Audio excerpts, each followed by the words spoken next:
पालन करते हैं। जो उत्तम भागवत में आ जाता है, जैसे गौर तुलसीदास बाबू जी एकादशी के दिन चावल खा रहे हैं और दूसरे दिन बोले बाबा जी प्रसाद लीजिए, बोले आज एकादशी है। 3 दिन उनके लगातार एकादशी चलते जा रहे हैं। तो ऐसे जो उत्तम अधिकारी जो कहते जा रहे हैं हम, उनके वो हम उस स्तर पर नहीं पहुँचे, हम उसे कैसे कह देंगे? हम कहेंगे कनिष्ठ हो गया, तो उत्तम के कनिष्ठ अधिकारी कह देना कि अपराध हो जाता है। और फिर वास्तव रूप में ये होता है, साधु जब उत्तम स्टेज में पहुंच जाता है वो अधिक दिन रहता नहीं, किंतु उनके हृदय में प्रेम की आभास होने के साथ ही साथ वो शरीर छोड़ देते हैं।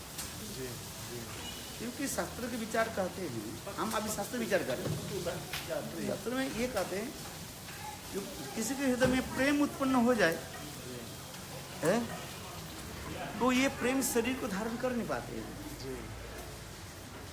प्रेम ऐसे एक वस्तु है, अलौकिक है, वो शरीर धारण कर नहीं पाएगी।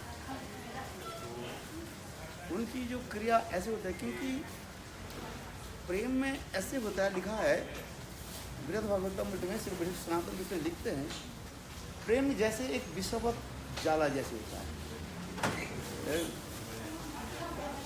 अथवा हजार अनंत करोड़ विश्व ब्रह्मांड के अमृत के एक 70 भाग दे जाए, उस वही प्रदान होता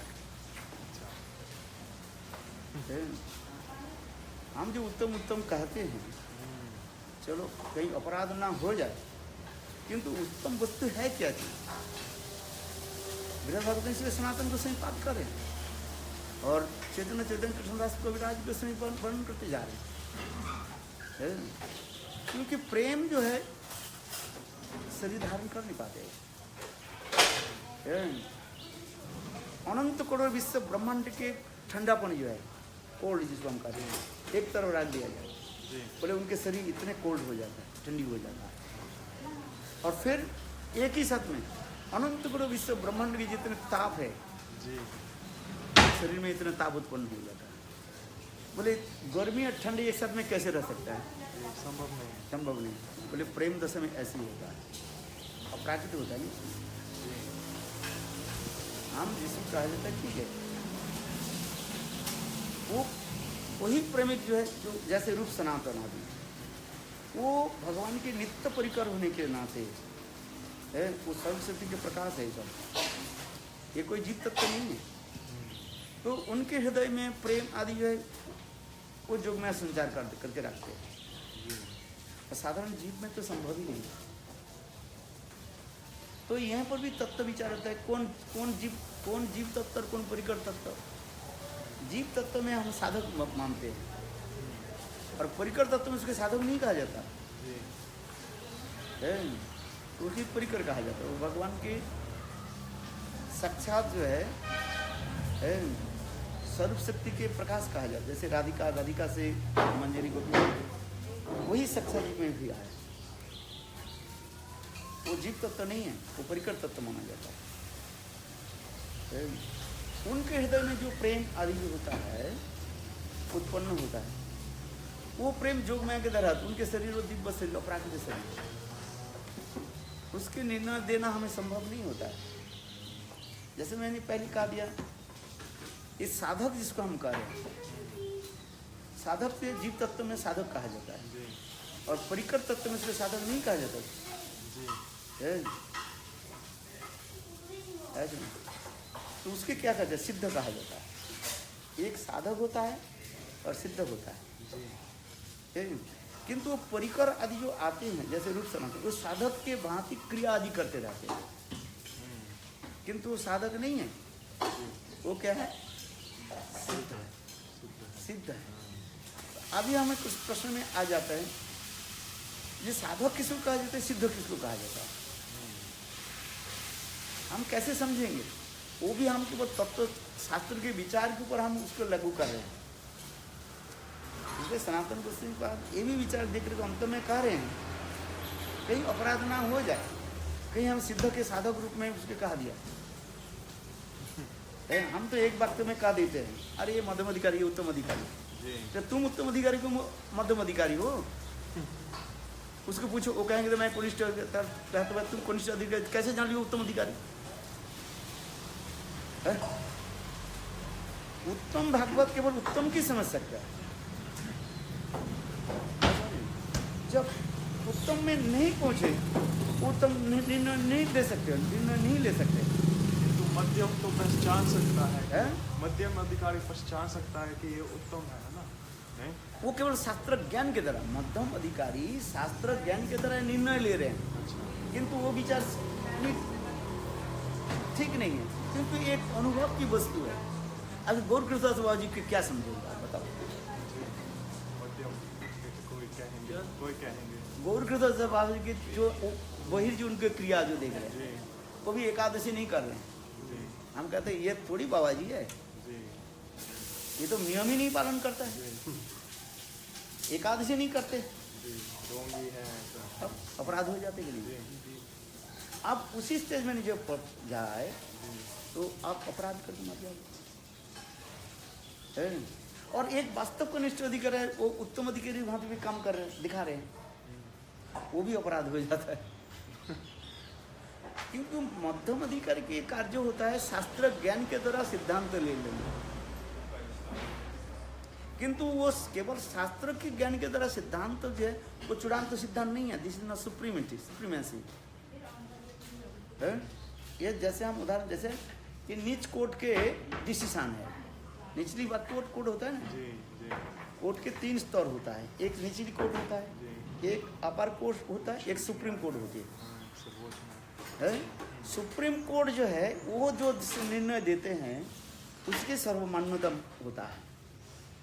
हम जब पढ़ते हैं तो उत्तम भागवती उत्तम के समझ पाएंगे। मध्यम अधिकारी केवल ऊपर से देख करके हो सकता है, वो भी नहीं सकता है, जहाँ भी कंट्रोल रखना पड़ता है। गौरदास में कोई कहा था ये कनिष्ठ है क्या मध्यम है, अपराध में चले जाते हैं, वैष्णव चलो अपराध है। आप बताओ, वो भी छोड़ दिए। रूप गोस्वामी पाद लीला में स्मरण कर रहे थे और उसमें खंज कृष्ण दादा है, और रूप गोस्वामी पाद हंस रहे थे। खंज कृष्ण सोचने लगे जो मैं लुंगड़ा हूँ, इधर रूप मुझे हंसी मजाक कर रहे।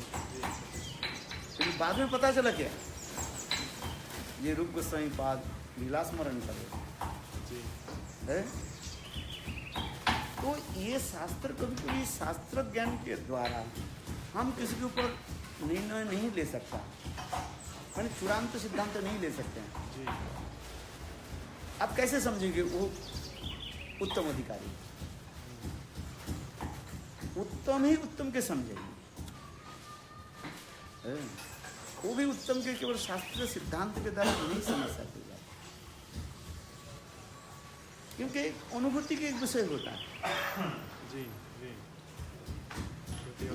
अनुभूति होता है। मध्यम अधिकारी में केवल शास्त्र ज्ञान के द्वारा सिद्धांत लेते हैं, और उत्तम में अनुभूति भाव सकते हैं उसकी कार्य।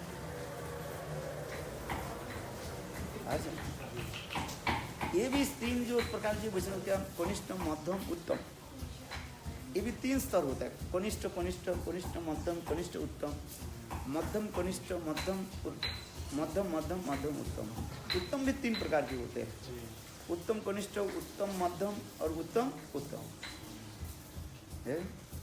तो ये जो स्तर आज जो बताते जा रहे हैं शास्त्र में, ये हम केवल शास्त्र ज्ञान के द्वारा निर्णय देते जा रहे हैं, किंतु ये निर्णय भी संपूर्णता नहीं है, सुप्रीमेसी नहीं है। अनुभव करते करते, भजन करते करते अनुभव होता है, अनुभव होता है।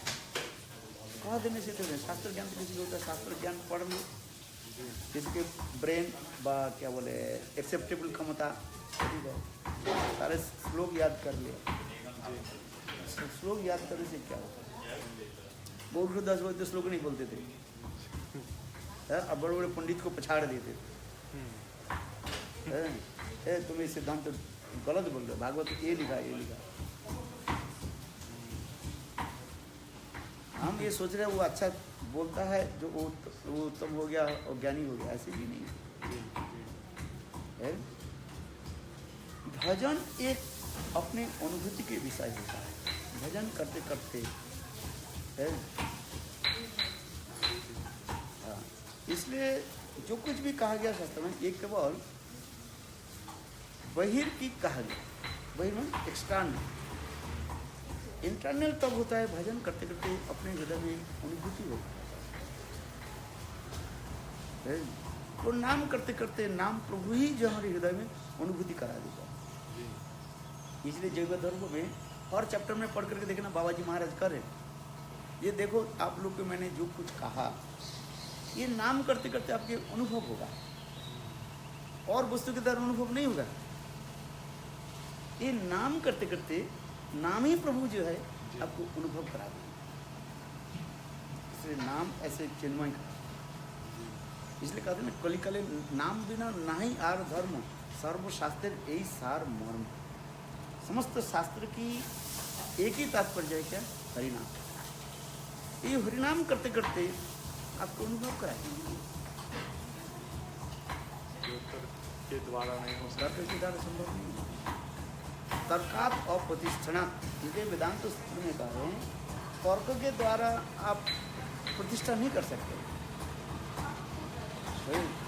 क्योंकि आप एक विषय के आप तर्क के द्वारा प्रतिष्ठा करते हैं, दूसरे व्यक्ति उसे काट देंगे।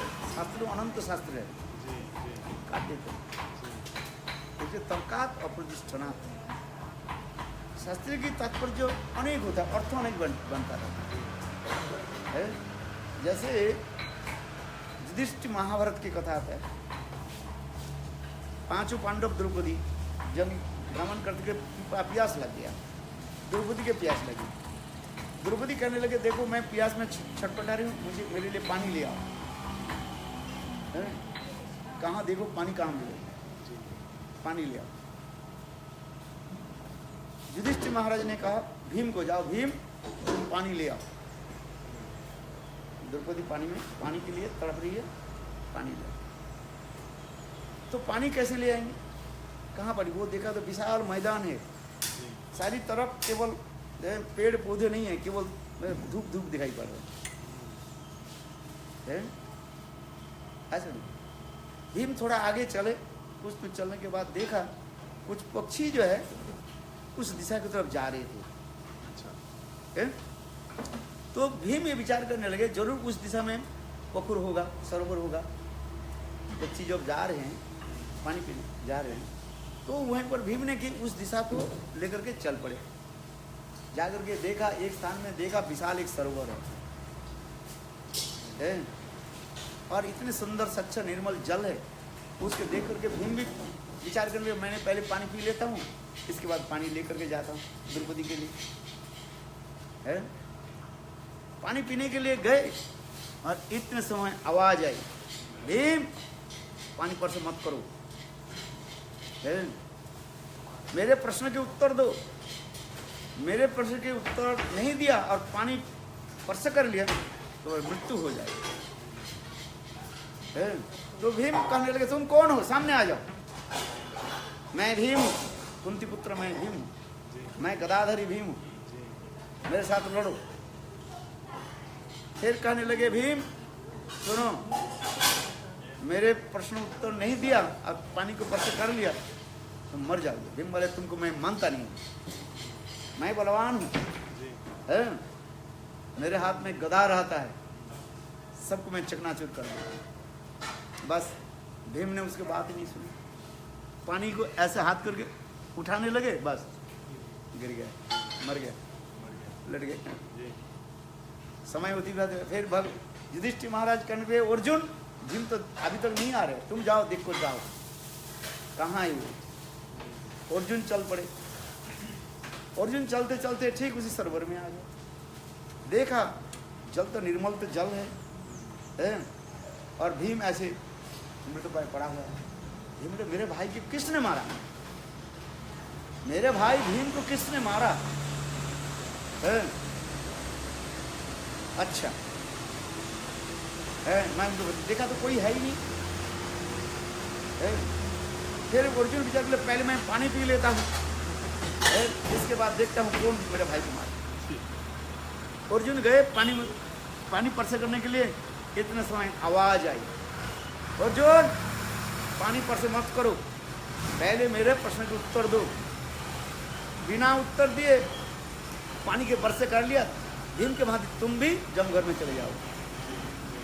अर्जुन बोले तुम कौन हो, मेरे सामने आ जाओ, मेरे भाई के मारने वाले कौन है, तुमको मजा दो।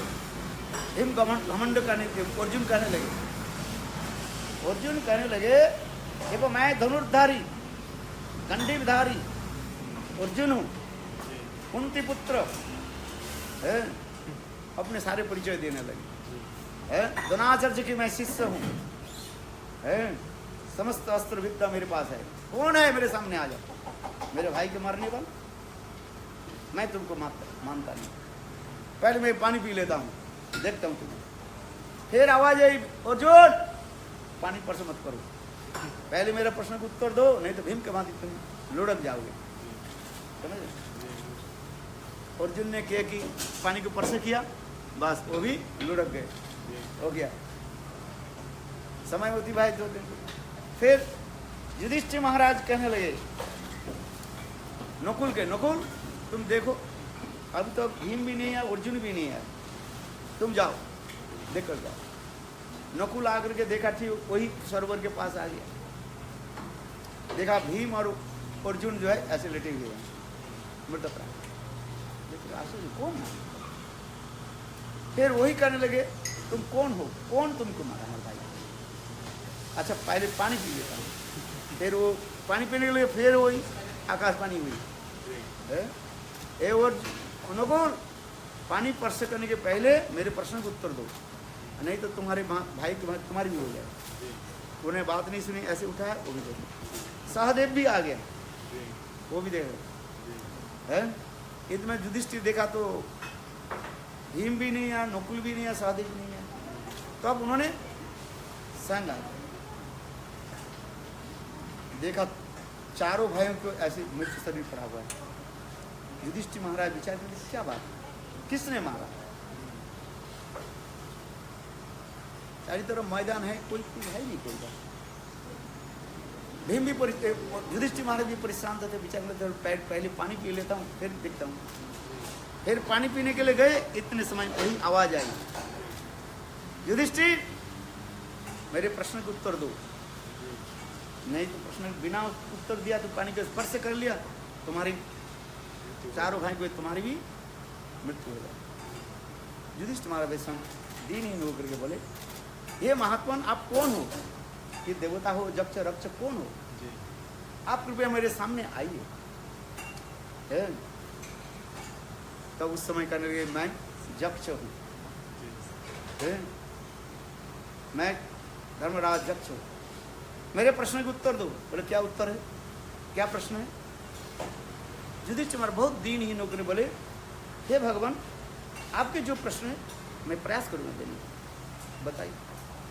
उसमें 108 प्रश्न उन्होंने किया, इसलिए चार प्रश्न विशेष महत्व हम देते हैं।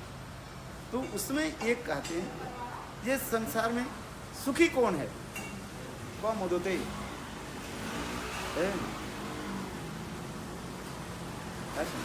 किम आश्चर्यम, इस संसार में सबसे आश्चर्य वस्तु क्या है? What is the wonderful things in this material world? संसार में सबसे आश्चर्य वस्तु क्या है, सुखी कौन है? ये मुझे बताओ। अच्छा तो दो प्रश्न क्या हम चलते हैं। किम आश्चर्यम, इस संसार की सबसे आश्चर्य वस्तु क्या है, जानते हो? युधिष्ठिर महाराज उत्तर देंगे आश्चर्य है ये हम लोग दिन नित्य प्रत्यह सूर्य उदय अस्त होते हुए देख रहे हैं। सभी लोग कैसे माया के द्वारा दग्धीभूत हो रहे, जल रहे, भून रहे हैं। अनानी दिनान, दिन और रात सभी लोग माया के त्रिताप के द्वारा वो सब झुलस रहे, भून रहे हैं। और हम हर रोज देख रहे हैं कितने लोग मर रहे हैं, किंतु हम नहीं सोच रहे हम मर जाएंगे। हाँ हम मरेंगे, आज नहीं मरेंगे, नहीं काल भी नहीं मरेंगे, आफ्टर 100 ईयर्स, 100 साल के बाद मरेंगे। ये बात सत्य है क्या? ये भी सत्य नहीं। कब मृत्यु कब भी आ सकता है? माँ के गोद में छोटा बच्चा मर जाता है तो क्या, गाड़ी चला के जा रहे, एक्सीडेंट हो गया, गए, हार्ट अटैक हो गया, बात कर रहे, बात करते करते हार्ट अटैक हो गया, अस्पताल पहुंचने के पहले ही सियाराम हो गया है। हम ये हर रोज देखते कि नहीं देखते, क्योंकि तथापि हम सोच रहे हैं मैं नहीं मरूंगा। यदि मरे तो कम से कम 100 साल के बाद दिखाया जाएगा उसको। ये आश्चर्य बात। सभी लोग हम संसार में दुख कष्ट में भोग रहे हैं, किंतु हम नहीं सोच रहे हैं ये हम मर जाए। ये कहते यही आश्चर्य की वस्तु। दूसरी क्या प्रश्न क्या कहा, कौन मुदते, इस संसार में सुखी कौन है, इसको बता दो। इस संसार में सुखी कौन है, क्या है, जानते भी? जिनके पास उधार नहीं है। हाँ, जिसके पास जो ऋण नहीं लेते, किसी से पैसा नहीं लेते, ऋण और ऋणी और प्रवासी, तीन चीजें। और ऋणी जिसे कोई ऋण नहीं है, और प्रवासी, और प्रवासी माने जो अपने देश से कभी बाहर नहीं जाते, उसे कहता है अप्रवासी कहा जाता है।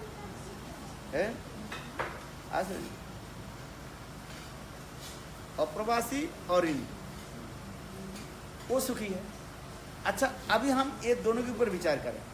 ये तो स्थूल विचार हो गया, अप्रवासी और ऋणी है। अच्छा, इस संसार में कोई किसके पास ऋण है कि नहीं है? Have you any debt? आपके पास ऋण है? आपने किसी से पैसा लिया? नहीं लिया। आप कहेंगे मैं तो किसी से पैसा नहीं लिया, तो मैं और ही नहीं हूँ। ऋण मैंने I never took borrow money someone है, तो मैं और ही नहीं हूँ, तो इसको मेरा पास कोई ऋण नहीं है। किंतु हम बताते हैं इस संसार में जितने भी जीव है सब ऋणी है। हमारे 6 प्रकार के ऋण है हमारे पास, जानते हो? मातृ ऋण, पितृ ऋण, राज ऋण, भूत ऋण, देवर्षि देव ऋण, देवर्षि बता आप ऋण। ये 6 प्रकार के ऋण सबके पास। केवल ऊपर से तो हम ऋण नहीं लिया, किंतु मातृ ऋण हुआ कि नहीं, मातृ गर्भ से हम रहा, माता ने इतने सुंदर के पाला पोषा, तो मातृ ऋण आ गया। शास्त्र में लिखा है संसार में जितने ऋण है, भौतिक विचार में जितने ऋण है, सबसे बड़ा ऋण कौन सा है? मातृ ऋण माना जाता है। एक माता के ऋण शोध करने के लिए, माने ऋण चुकाने के लिए 7 जन्म लेना पड़ेगा, 7 बार जन्म लेना पड़ेगा, 7 बार मातृगर्भ में आना पड़ेगा। तो 7 माह हो गया कि नहीं है? तो कैसे आप चुकाओगे बताओ? संभव नहीं है। संभव नहीं, मातृ ऋण चुका नहीं सकते। तो ऋण हमारे पास है कि नहीं है? मातृ ऋण तो हमारे पास है। श्रीमद् भागवत में कह रहे हैं देवर्षि भूताप्त नीना नायंग ऋणी च गतो मुकुंद परिहित कर्तव्यम। ये ऋण से मुक्ति होने के उपाय क्या है? मातृ ऋण, देव ऋण, राज ऋण, ये ऋण से मुक्ति होने के उपाय एक ही है, गतो मुकुंद परिहित कर्तव्यम। जब हम मुकुंद भगवान के चरण में शरणापत्ति हो जाते हैं तो समस्त ऋण से हम मुक्ति हो जाते हैं। किंतु इसके नाम मुकुंद है, मुक्ति ददाती जो से मुकुंद, समस्त ऋण से जो मुक्ति देते हैं, इसलिए गोविंद के एक नाम है मुकुंद कहा जाता है। जब तक हम गोविंद के शरण में नहीं आ जाए तब तक हम ऋण से मुक्त नहीं हो सकता। इसलिए गौतम मुकुंद परिहित कर्तव्यम। जो लोग भगवान के भजन नहीं कर रहे हैं वो अनंत काल ऋण से ऋणी होकर के फिर संसार में घूमते रहते हैं। और जब हम मुकुंद के चरण में आश्रय ले लेते हैं, भगवान के भजन करते हैं, तो समस्त ऋण से वो मुक्त हो जाते हैं। एक तो स्थूल विचार कर रहे हैं, ये ऋणी कौन है? जिससे कोई पैसा नहीं लिया, वो और नहीं मानते हैं। किंतु संसार में वास्तव शास्त्र के तब सभी ऋणी है, मात्र ऋण से मुक्त। अच्छा मैंने कहा है? और अप्रवासी, जो अप्रवासी कोई कभी अपने देश से बाहर नहीं जाते हैं, इसको अप्रवासी कहा जाता है? अच्छा बताओ, आप अप्रवासी है कि नहीं? यदि कहे नहीं, मैं कभी सूरीनाम से कभी बाहर नहीं गया। जो सूरीनाम में रह रहे हैं कहते हैं कि मैं अप्रवासी हूँ, मैं अपने देश से कभी बाहर नहीं गए। बोले नहीं, जितने जीव है सब प्रवासी है, माने अप्रवासी। कहते हैं एक स्थान से दूसरे स्थान जा रहे हैं, हम एक ब्रह्मांड छोड़ के दूसरे ब्रह्मांड में जन्म लेते जा रहे हैं, एक शरीर छोड़ के दूसरे शरीर हम जा रहे हैं। तो क्या होगा, प्रवासी होगी कि नहीं? है? एक शरीर छोड़ करके दूसरे शरीर जा, भ्रमण करते जा। All we are the traveller है, आत्मा चलते जा रहे हैं, एक शरीर छोड़ के दूसरे शरीर के शरीर, कभी इंग्लैंड, अमेरिका, ऑस्ट्रेलिया, कभी इंडिया, कभी सूरीनाम, ऐसे हम जन्म लेते जा रहे हैं। तो प्रवासी हो गए कि नहीं? ये भी नहीं है। हम लोग की स्थान क्या है? स्वरूपे सवारा है गोलोक स्थिति। हम लोग सब वास्तव हमारे जो स्थान है गोलोक वृंदावन, हम उस स्थान को छोड़ करके माया के धाम में हम भ्रमण कर रहे हैं। हम माया के धाम में भ्रमण कर रहे हैं। तो हम सब क्या हो गए? प्रवासी हो गए। प्रवासी माने ट्रैवलर, एक स्थान से। मैं इसलिए कर रहा, शास्त्र की तात्पर्य जो है अनेक अर्थ होता है, किंतु केवल ये ज्ञान के द्वारा आप उसको निर्णय ले नहीं पाएंगे, उसके विज्ञान के द्वारा निर्णय लेना चाहिए।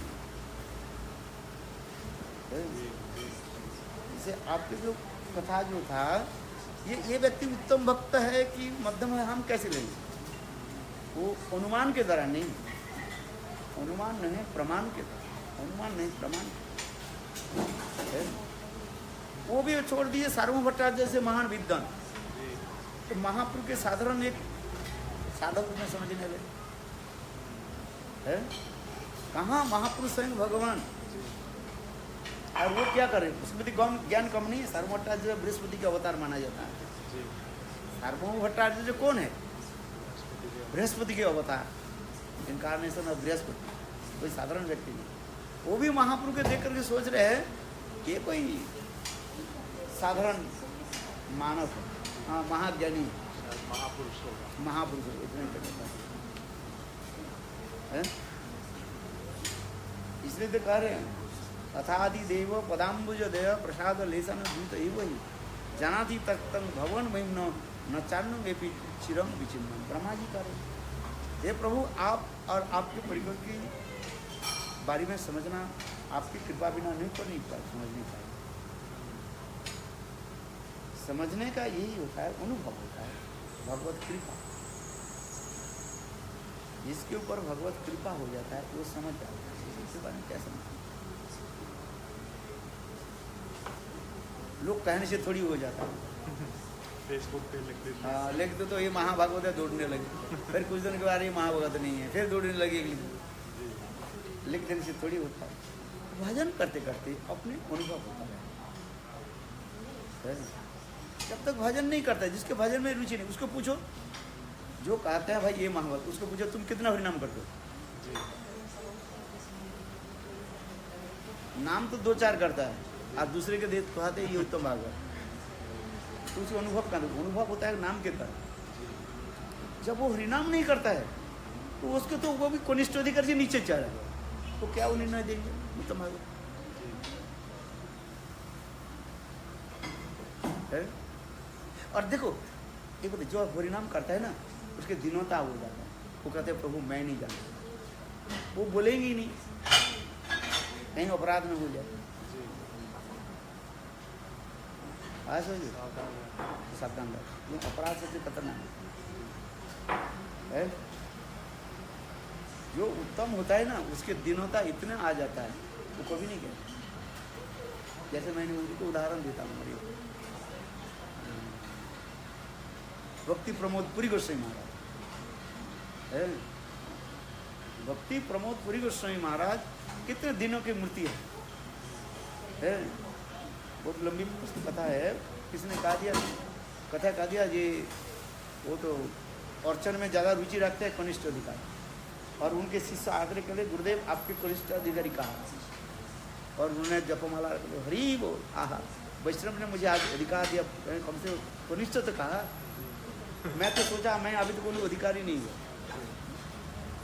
जो उत्तम होता है वो कभी नहीं सोचते हैं कि मैं उत्तम, तो बात छोड़ दीजिए, वो कभी नहीं सोचेंगे मैं वैष्णव हूँ।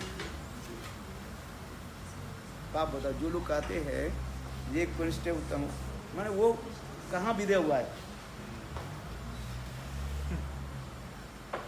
हाँ?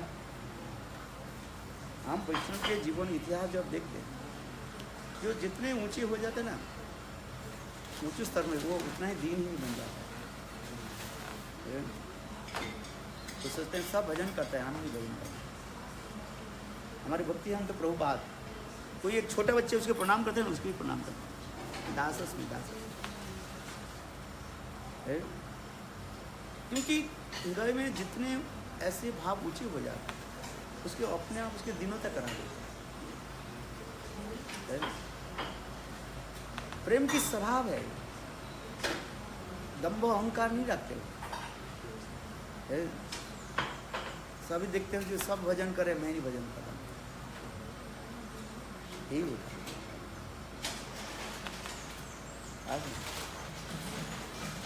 तो जितने भजन करते करते अपने की अनुभव होगा, शास्त्र ज्ञान के द्वारा सिद्धांत के ऊपर की हम विचार करेंगे, किंतु भजन करते अनुभव होगा, अनुभूति। चलो अभी टाइम है।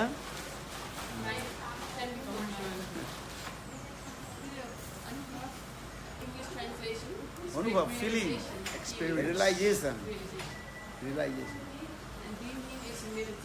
ह्यूमिलिटी, हम्बल, दैन्य, feeling very low, जो जितना ही, इसलिए तो महाप्रभु ने क्या कहा, यदि हरिनाम तिनादपि सुनीचे न करोड़ि वर्षेषु मानिन मानदेन कीर्तनीय सदा हरि, वो करा देता है। हम जो पहले ये भजन करते हैं, भजन में उसके आरोप करते हैं, जिसको कहते हैं आरोप सिद्धा भक्ति है।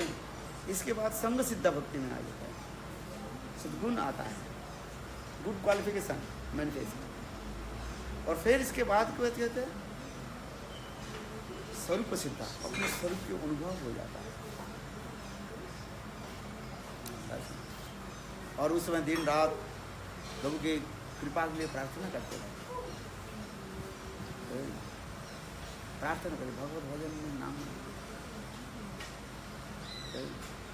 इसलिए कहते हैं ये उत्तम भागवत की जो है वही क्रिया आदि है, विज्ञ न बुझाए, बड़े बड़े पंडित समझ नहीं पाते। हम जो शास्त्र की तरह केवल ऊपर से दिखाते हैं, शास्त्र ज्ञान करते हैं। ये अच्छा, ये भाव 10 में पहुंच गए। भावों की लक्षण क्या है? शांति प्रतिकात्म विरक्ति, मानसन्नता, आशा बंधु, समुत्कंठा, नाम गाने सदा रुचि, इत्तु सुरार्जित भावंकुरी जने। ये 9 प्रकार के लक्षण बताते जा रहे, ये शास्त्र ज्ञान के होते जा रहे। किंतु एक अनुभूति तब होता है जब स्वयं जब उस स्टेज पर पहुंच जाते हैं। जो स्वयं उस स्टेज में नहीं पहुंचते वो निर्णय दे नहीं पाते। इसलिए कहते तुम भजन करो, बस भजन करते, अपने भजन करते करते अपने को अनुभव होगा। ये कहता है ये पेड़, तुम कौन सा पेड़ है? पेड़ के कैसे? पेड़ के पूछने उत्तर नहीं होगा, फल के तरह ही आपको अपने आप उत्तर मिल जाएगा। ये आम की पेड़ है कि नारियल के पेड़ है कि पपीता के पेड़ है? कैसे समझोगे? फल देख करके। नारियल देखा कि नहीं देखा? पपीता देखा कि नहीं देखा? आम देखा कि नहीं देखा? तो आम, पपीता और नारियल, ये तीनों फल को देखा। तो पेड़ में कौन सा फल लगा हुआ है? तो आम के पेड़ में क्या लगा हुआ है? पपीता लगा हुआ है? क्या लगा हुआ है? आम लगा हुआ है। तो अब ये समझना चाहिए आम का पेड़ है? और जिसके पता ही नहीं है पपीता क्या चीज़ है और आम क्या चीज़ है, नारियल तेजते है, वो पपीता को देख कर ये आम कह देगा। तो इसका मतलब क्या है? उसके आम के बारे में, पपीता के बारे में नो कंसेप्शन, कोई जानता ही नहीं। विचार जिसके ज्ञान होते, कम से कम तो ये ज्ञान होना चाहिए। क्या ज्ञान होना चाहिए? ये पपीता कैसे होता है, आम कैसे होता है और नारियल कैसे होता है। तो यदि कोई पेड़ में जो फल देख करके उसी के फल कहोगे कि नहीं कहेंगे? आम के पेड़ में नारियल नहीं फलता नहीं है? आम के पेड़ में क्या फलता है?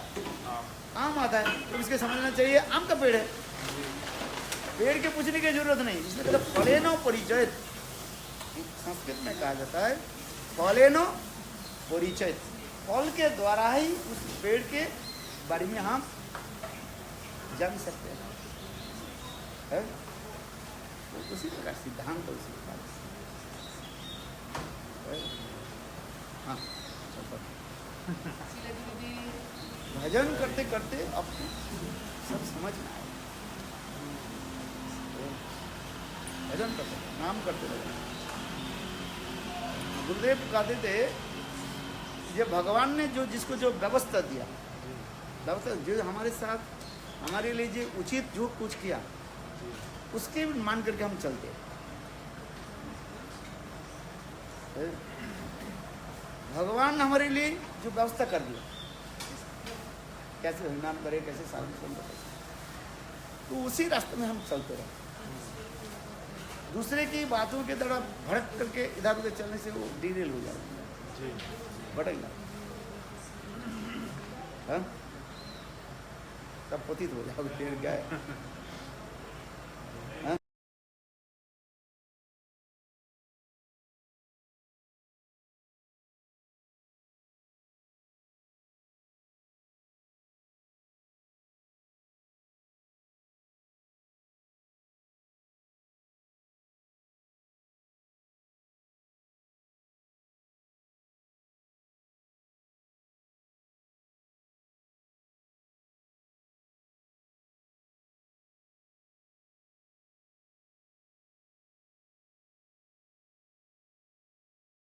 जैसा तो विचार होता है।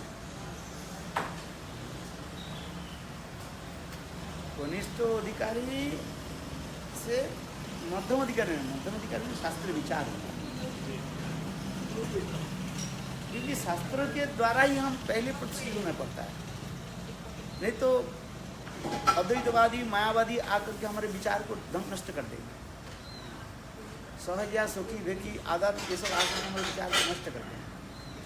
इसलिए शास्त्र ज्ञान इसलिए हम करते हैं अपने प्रोटेक्शन के लिए, कवच के लिए हम कवच इसे धारण करते हैं। शास्त्र ज्ञान ये हमें कवच माना जाता है।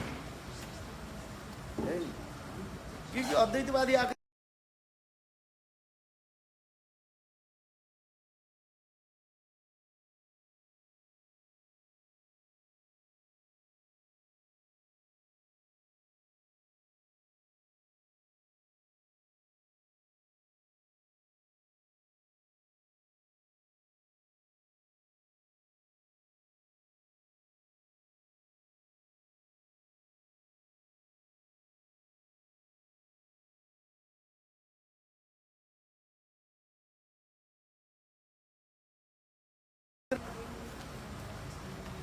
ये तुम्हारे शास्त्र ज्ञान होना चाहिए। ये नहीं, शास्त्र में लिखा है भगवान की मूर्ति पूजा होनी चाहिए। भगवान के विग्रह है, ईश्वर परम को सच्चिदानंद विग्रह। यदि ये श्लोक नहीं जाने तो वही अद्वैतवादी मुसलमान आकर के कहेंगे तुम मूर्ति पूजा क्यों करते हो? तुम्हारे शास्त्र में तो लिखा है मूर्ति पूजा करनी चाहिए, एक में वो है। है ना? वो हमारे शास्त्र के लेकर के हमें काटेगा, जी हमारे तलवार लेकर के हमारे गला काटेगा, है ना? इधर तुम्हारे शास्त्र ज्ञान नहीं चाहिए, है ना? इसलिए शास्त्र की तात्पर्य हमें जानना चाहिए।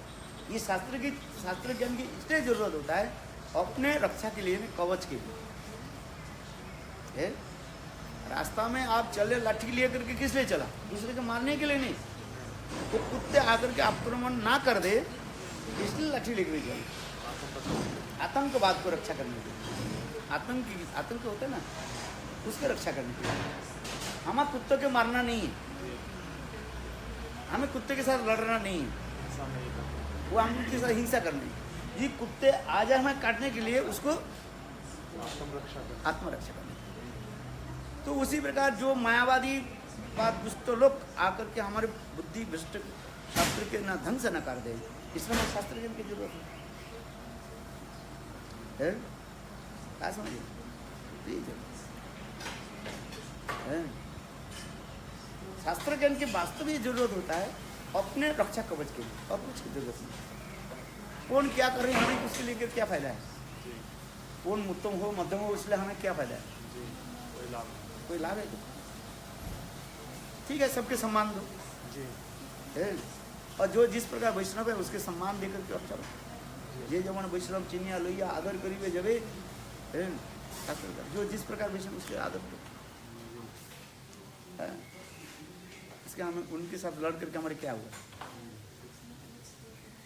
है? समय नष्ट हो जाएगा, है? आजकल जो कोई भजन नहीं करता है, केवल समय नष्ट करता रहा है। जी, बोलते रहते हैं। क्या बोलता है? काम कुछ नहीं, जी परिणाम नहीं करता है? बस वही फेसबुक लेके बैठा रहता है, दिखता रहता है, जी, एक दूसरे की निंदा करना, बस पागल है सब, है? यहाँ तो भी गुरुवर्ग के ऊपर भी लिखना शुरू कर देते हैं, आओ ये सबका वो सबका था, ये उत्तम था, ये मूर्खता है। कहाँ वो उत्तम भागवत, कहाँ कौन सा जगत की है? तुम निर्णय लेने वाले कौन है इसका? हा? तुम निर्णय लेने वाले, कहाँ वो जगत को नचाया और तुम कहते हो ये है वो है? दो शब्द जान लिया हो गया ना, दो चार शिष्य कर लिया ऐसी हो गया, मूर्खता है। कहाँ विश्व ब्रह्मांड के नचाने वाले हैं और उसके ऊपर तुम अनुमान लगा रहे हो? अपराध होता नहीं क्यों? मैं तो कभी इसके कारण अपराध ही होगा, है? इसलिए गुरुवर्ग के ऊपर बिल्कुल जो है हस्तक्षेप मत करो, है?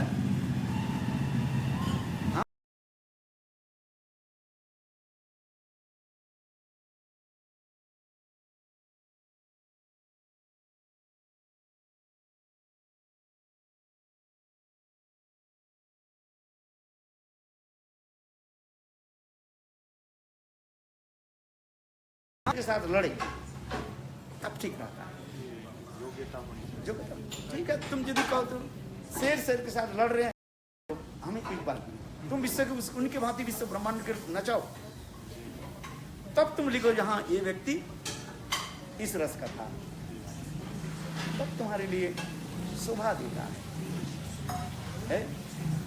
नहीं तो तुम बहुत बालक जैसे अबोध बालक जैसे दो चार शिष्य कर लिया, बेकार की बात है। दो चार संस्कृत पढ़ लिया, दो चार कर दिया, हो गया। ऐसे नहीं, अपराध हो जाता। शेर होकर के लड़ो तब तो आनंद होता है? कहाँ तुमसे छोटा चूहा है और शेर के साथ लड़ने जा रहे हैं, शेर के ऊपर तुम हस्तक्षेप करो, अपराध नहीं। हम बोलना नहीं चाहते कि उनको गुरुवर्ग के ऊपर कटाक्षपात करे, गुरुवर्ग के ऊपर लेकर के खींचातानी करे, ये ठीक नहीं है। और उसमें जो और दूसरे की, एक तो स्वयं अपराध या दूसरे की भी अपराध करके डालते हैं। जो गिरता है ना वो अपने गिरता नहीं है, सबको गिराता वो दूसरे के लेकर के गिरता है, खींच करके। इसलिए कटाक्षपात मत करो, अपने भजन करो ना, क्या है वो सखर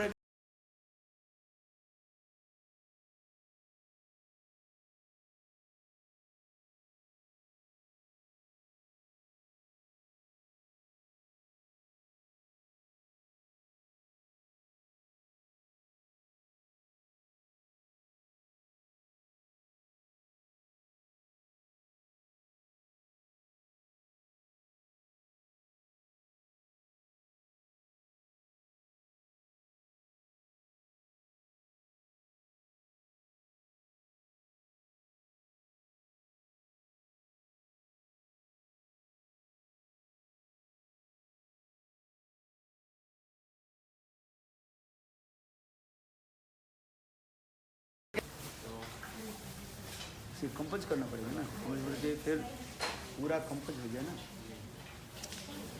है।